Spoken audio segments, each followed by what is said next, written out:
This is the true story of Ahmed Lafsar, an orphan from Morocco. Born in 1955, he grew up in poverty and hardship, facing loss, discrimination, and adversity. His journey took him from Morocco to England, where he volunteered at a mental health hospital before returning home in 1994. Ahmed's early years were marked by extreme poverty. After his father's death in 1963, he lived in a roofless house near a quarry, surrounded by filth, vermin, and disease. He struggled with hunger, illness, and the harsh realities of orphanhood. Ahmed faced difficulties in school, especially with the Arabic language and harsh teachers. He endured violence and humiliation, but excelled in French. His first experiences of love and heartbreak also occurred during these years. Frequent illness led Ahmed to be hospitalized with typhoid fever and later tuberculosis. He found comfort in the hospital, where French volunteers brought joy. But tragedy struck when a young patient died, and Ahmed returned home to even harsher conditions. Left alone with his siblings, Ahmed had to cook and search for food. His grandfather, a fisherman and skilled hunter, sometimes cared for them.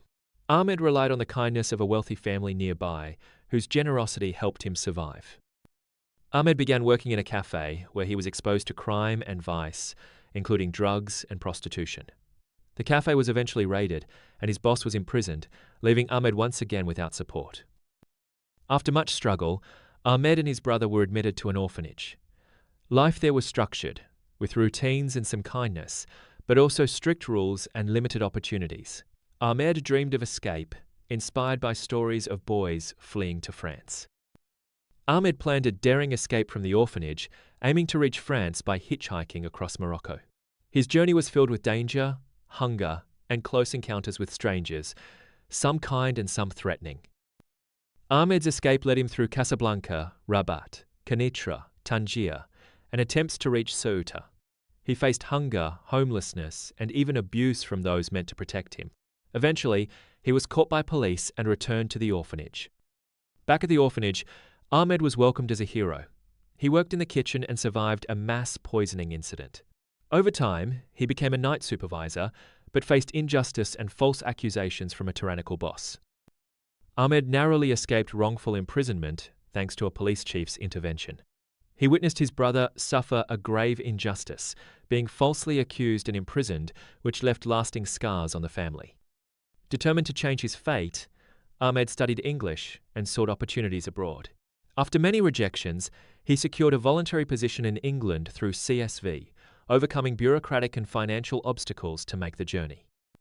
Arriving in England, Ahmed faced discrimination, poverty, and the challenge of survival. He struggled to find work, relied on the kindness of strangers, and experienced the harsh realities of being a foreigner in a new land. Ahmed eventually found shelter at the Salvation Army, where he lived among London's homeless. He faced violence, racism, and danger, but also witnessed acts of kindness and solidarity among the marginalized. To survive, Ahmed learned tricks to make free phone calls and find food in churches. He helped others, including a Russian journalist, sharing what little he had and building friendships among the outcasts. Ahmed was finally called to volunteer at the Retreat, a hospital for the mentally ill in York.